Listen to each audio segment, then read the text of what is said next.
How do? JR here. Welcome to episode 5, potentially. Yes, 5 of the Open CARRACK development behind the scenes JR Drawing Things experience. We are looking at the CARRACK, obviously. Last week we dealt with the cargo pods and stuff. No updates on that. That's kind of dusted now. This week I've been looking at landing gears on the front. Obviously we've already covered the landing gears on the back with the back wings.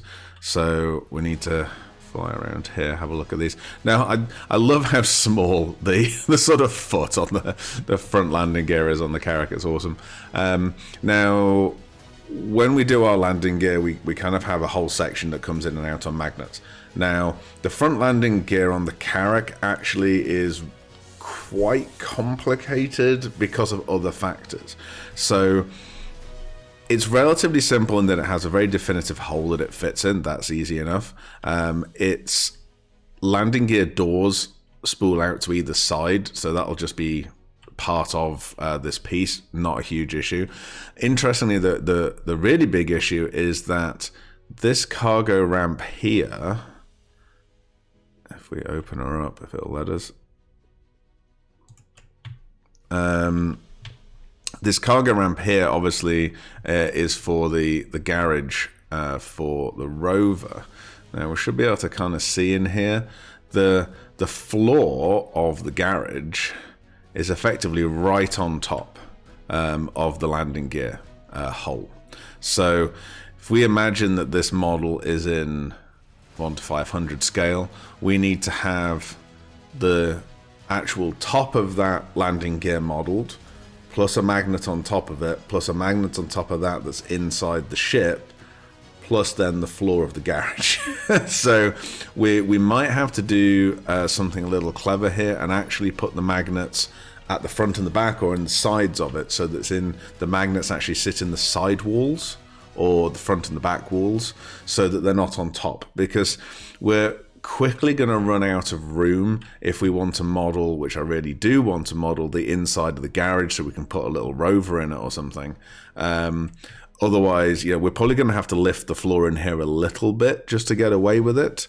But I don't want to have to lift it by a significant amount, which we would need to get 2 magnets plus 2 walls in. I just want the 2 walls. We can get them to 1 millimeter each probably, so that they can be very slight. So that's an interesting little challenge on here. My first test print of this, we've not really dealt with the magnets. I'm just trying to get the actual sort of first print of the landing gear there. And we can sort of see it here. So it's in Tough 2000, because I try and do the landing gear in Tough 2000. A little bit of resin pooling here, a little bit of a void underneath it.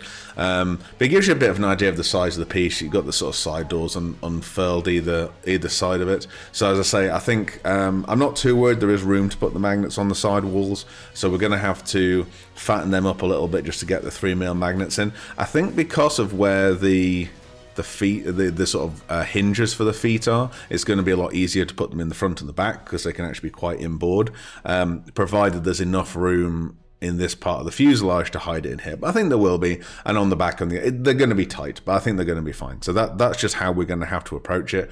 We've kind of been forced into it by just the nature of how the cargo pods behind it are going to work, and the garage ramp in front of it's going to work. So that sort of forced us into those decisions.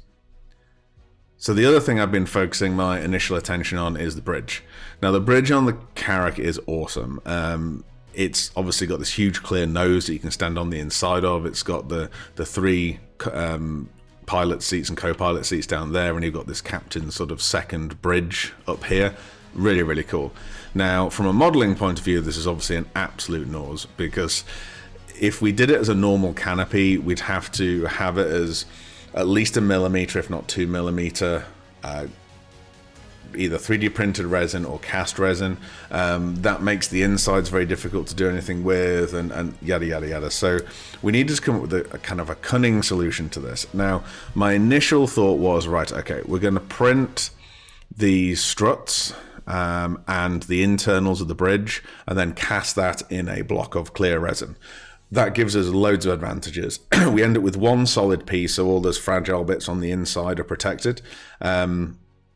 And it also means that we can tint that resin to give us our different colors of bridge canopies for our standard Explorer, IAE 2950 Munna, all that kind of stuff. I did an initial test print. These struts were just too tiny. This whole piece is about 2 inches long, even going back into the ship. So it is a really small piece. It's about 1 inch wide. So those struts just became too fragile. Obviously, we can make them bigger, but then they're going to just start to look silly. So I did a quick test print of them actually in just a clear resin on our printers. This won't be what it's going to be eventually manufactured in, because our clear resin isn't clear enough. Okay, and this is the result. Let me talk you through this. It looks terrible, but this is very much a sort of experimental work in progress. So on the left there, we've got a clear print of the canopy. Now I've exaggerated the struts a little bit so that they're easy to paint. So that's entirely done, as you can see, in Sharpie. And this was basically to sort of test case the fact that these struts are really easy to paint or draw back onto a clear printed piece. They sit really proud, probably about 0.5 millimeter proud of the main print. So with the side of a paintbrush, probably I'm not a painter, but certainly with a paint pen or a Sharpie or something like that, you can pick out those struts really nicely. So that's really cool. Now, the print to the right is a sort of butchered version of where we tried to print the struts and it didn't work. But that back bit works fine, and that would be easy enough to cast into the block. So I still think we're going to go down the route of printing the bridge on the inside. So we'll have that collar that we have on the right there, with the sort of bridge middle deck printed in to the right shape, something to sort of symbolize the balconies and things. Then underneath that we'll have the cockpit seats, the pilot seat and the co-pilot seat in there. These are going to be ludicrously fragile, really breakable, but it doesn't matter because we're going to cast this into a block of resin. So what we'll do is we'll create a mold from a complete nose master. So the one on the left, we will print in a model resin, really high resolution, polish it up, create a silicon mold of that then this bit that's on the right, but with the bridge internals in, slots into that mold, and then you pour the resin in from the back. And that will create this encased bridge in a clear bit of resin. Yes, we'll still have to get the end user to paint struts back on, but I just can't see a way around that at this point. So that's the plan. This is where we are with it. Next stages in this are get this bridge internal bit sorted out. Let's get this right-hand print finished. We're going to need to extend it back a little bit because the bridge actually does go quite far into the ship. So make it a bit longer, get the bridge sections in there, put as many consoles and terminals and things that we can get away with printing at 1 to 500. And then we will create a mold and do a test pour. There's a slight issue with clear resin, and that is that the clear resin that we've used in the past I am immensely allergic to. It's one of only 2 things I know that I'm allergic to in life. One is welding stainless steel, gives off a weird gas when you weld it with pure argon, and that I'm allergic to, and clear resin from Smooth On. So we discovered this through me having an anaphylactic reaction to it, and it was really ugly, and I was really ugly, and it was really horrible. So I have to avoid it, unfortunately, at the moment. Now I may find clear resins that I'm not allergic to, but how I do that, I'm not quite sure, because it's quite a nasty reaction. It's not something I want to keep prodding. We've got a company involved who's working on another model, which is our Q2 release this year, because it also has a clear canopy that we really want to have cast. So they're dealing with that at the moment, so hopefully we'll have some news on that soon. And they will obviously, hopefully also be doing this CARRACK casting for it. So we're in a position where we can do the masters, we can make the molds, we can do I can do test pours with non-clear resins to check that the molds are working.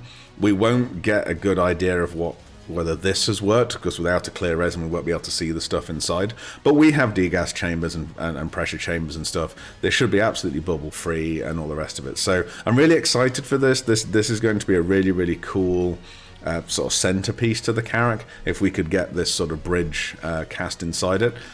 Color wise, we can get resins in all sorts of colors. I'll probably do it in a black resin or a very dark gray resin, so that it sort of works for the Anvil sort of sort of look. It is mainly greys and silvers and metals and stuff inside. So I think if we just go for a dark grey at this scale, it'll look absolutely superb. And I say this does allow us to tint this this resin to just the right color for the CARRACK. So we can get that blue, the red, the yellow, any other colors they come up with in the future. I don't know if they do a Stella Fortuna sort of CARRACK, so we can do a green one. But you know, it's we can definitely, with the same mold, just tint the resin that's going into it and get that absolutely spot on. So we've had some cool questions coming in. We've answered most of them in chat. There's a pair of them that I want to pick up because they're effectively asking the same thing, i.e. for other ships. And a couple of ships that have come up that we get asked for a lot is things like the MSR. And I just wanted to sort of touch on this a little bit because we've been not criticised, but criticised for doing all our ships in different scales. It's just like, well, we don't. We have our 4 scales. We're sticking to our 4 scales. As we make more and more models, those ranges will, you know, really start to flesh out so you can collect things in the same scale. I'm a big fan of collecting things in the same scale. We have to be practical with Star Citizen stuff, though. And the MSR, obviously very popular ship, I really like the ship, really like the design of it, is one of those really awkward ones that sort of doesn't like our scaling system. Now, it used to, when you go back before its big rework and before, well, between concept and actual into game, it grew quite a bit. I really like what they've done with it as an in-game ship. It does make it a little bit difficult for us, though. So, reason for that is we would naturally have done it in 1 to 200, because it's kind of the same sort of, you know, sort of function as the Max and that kind of thing, but it's about twice the size of the Max. It's really wide, it's really tall, and it's still pretty long. So it's a bit of a beast when it comes to a model. So if we do it in 1 to 200, it's about twice the size of the Max. If we do it in 1 to 500, it's still like a 4-inch model, I think. So it would make a really nice big diorama piece, but we kind of feel it's not really what people are going to be looking for in an MSR model. So so there are a few ships that are like that, that don't quite fit into the scale that we'd like them to fit into easily. That's not to say we aren't going to do them. That's not to say we aren't going to do them in both those scales. That's probably the most likely. These ships that sort of sit in between are good candidates for probably starting off with the smaller model and then also doing the larger model later on. So we'll actually approach it knowing that we're going to do that, which will save us a little bit of time for the second iteration of it. And it will make the second iteration a very expensive model, but a very big model. And I think that's the best way to approach these sort of ones that sort of sit in between our scales, in that people are still getting it. Yes, they're not getting the model they want. They probably want it in, I don't know, 1 to 350 or something like that. It's like, I don't want to do any more scales than we already do. We're trying to stick to our 4. And we'll have the same sort of issue when we get up to the big capital ships. They're going to be huge models, and I've no plan to do smaller ones. But you know, plans change, but we are trying our best to sort of to stick to that. In other news, today is the final day to get your entries in for the first JRDF painting competition. The entries we've seen so far are amazing. John Crew is judging it for us. I don't know when we're going to be announcing the winner, but today is the cutoff for entries. So please get your entries in. You probably don't have time to buy a model now and get it and paint it, but you know, keep an eye out for the entrants and the winners, and yeah, can't wait to see them. What are we tackling next on the CARRACK? Well, we've still got the hangar on the top and the garage on the bottom. So that's probably going to be my next focus. That's quite a big project because we need to actually model the insides of both of those. Probably going to start with them open and move on from there. But that's where we are. And we'll see you in the next update. Ta-da!